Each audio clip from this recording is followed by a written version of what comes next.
ಉಡುಪಿ ಜಿಲ್ಲೆದ ಬ್ರಹ್ಮಾವರ ತಾಲೂಕದ ಕೋಟತಟ್ಟು ಗ್ರಾಮ ಪಂಚಾಯತ್ ವ್ಯಾಪ್ತಿದ ಕೊರಗೆರ್ನಕೇರಿದ ಕುಟುಂಬ ಒಂಜಿಟ್ಟು ನಡೆತಿನ ಮದಿಮೆದ ಮರ್ದದೀಪಿನ ಲೇಸಿಡು ಪೊಲೀಸರನ ದೌರ್ಜನ್ಯಕ್ಕೆ ಸಂಬಂಧಿಸಾದು ಮಸ್ತ್ ವಿವಾದಲು ನಡೆದಿದ್ದು ದೌರ್ಜನ್ಯ ಮಲ್ತಿನ ಪೊಲೀಸ್ ಠಾಣೆದ PSI ಮೇರ್ನ ಅಮಾನತು ಸೇರಿನಂಚನೆ ಐನೆಡ್ದು ಮಸ್ತ್ ಅಧಿಕಾರಿಲಿನ ವರ್ಗಾವಣೆ ಆತಂಡು ಮಿತ್ತದ ಅಧಿಕಾರಿಲಿರ್ದು ಸರಿಯಾಯಿನ ತನಿಖೆನ ಮಲ್ತದು ತಪ್ಪಿತಸ್ಥರನ್ನ ಮಿತ್ತು ಕಾನೂನು ಕ್ರಮದ ತುನರ ಉಂಡು ಪಂದು ಸಮಾಜ ಕಲ್ಯಾಣ ಅಂಚನೆ ಹಿಂದುಳಿದ ವರ್ಗದ ಕಲ್ಯಾಣ ಇಲಾಖೆದ ಸಚಿವರ ಆಯ್ನ ಕೋಟ ಶ್ರೀನಿವಾಸ್ ಪೂಜಾರಿ ಪಂಡೇರ್ ಉತ್ತರ ಕನ್ನಡ ಜಿಲ್ಲೆದ ಕುಮಟಡು ಬೇಸರ ಮಲ್ತಿನ ಕುಟುಂಬದ ಮದಿಮೆ ಕಾರ್ಯಕ್ರಮಡು ಪಾಲ್ ಪಡೆದು ಪಾತೆರ್ದಿನ ಆರು ಕೊರಗ ಜನಾಂಗದ ಕುಟುಂಬದಕ್ಲೇನು ಯಾನ್ ಕೈತಳ್ದು ತೂತೆ ಯನ್ನ ಊರುಡು ಪುನಃ ಒಂಜೇ ಒಂಜಿ ಕೊರಗೆರ್ನ ಕುಟುಂಬ ಉಂದಾದಿತ್ತದು ಅಕ್ಲೆನು ಮಿತ್ತು ಇಂಚ ಆತಿನವು ಮಸ್ತ್ ಬೇಸರದ ವಿಷಯ ಪಂದು ಪಂಡೇರ್ ಅಂಚನೆ ಮದಿಮೆಗೂ ಸಚಿವರ್ ಬನ್ನಗ ಚೆಂಡೆ ಅಂಚನೆ ಡೋಲು ಗೊಟ್ಟುದು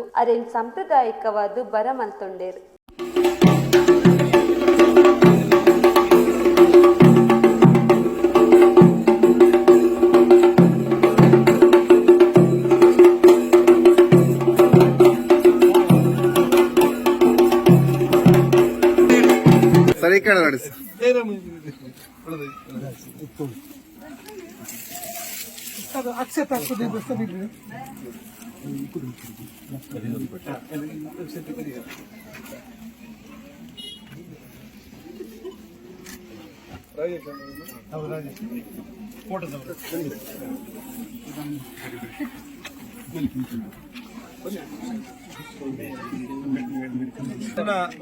ನನ್ನ ಕೋಟ ಗ್ರಾಮದ ವ್ಯಾಪ್ತಿಯಲ್ಲಿ ಬರುವಂತ ಆದಿವಾಸಿ ಕೊರಗ ಜನಾಂಗದ ಕುಟುಂಬದವರದ್ದು ಇವತ್ತು ಒಂದು ಮದುವೆ.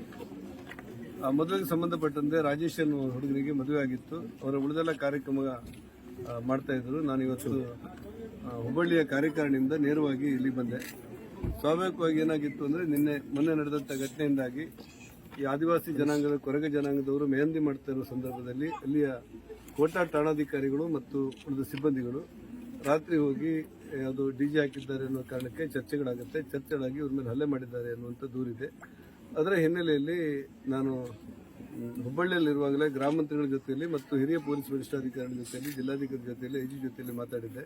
ಸ್ವಾಭಾವಿಕವಾಗಿ ಅಲ್ಲಿ ಪೊಲೀಸರು ತಪ್ಪು ಮಾಡಿದ್ದಾರೆ ಎನ್ನುವ ಕಾರಣಕ್ಕೋಸ್ಕರ ಅವ್ರ ಮೇಲೆ ಕ್ರಮ ಜರುಗಿಸುವಂತಹದ್ದು, ಅವರ ಅಮಾನತು ಮಾಡುವಂತಹದ್ದು ಮತ್ತು ವರ್ಗಾವಣೆ ಮಾಡುವಂತಹದ್ದು ಸೇರಿದಂತೆ ಕ್ರಮ ಜರುಗಿಸುವ ಕೆಲಸಗಳು ಮಾಡಿದ್ದೇವೆ.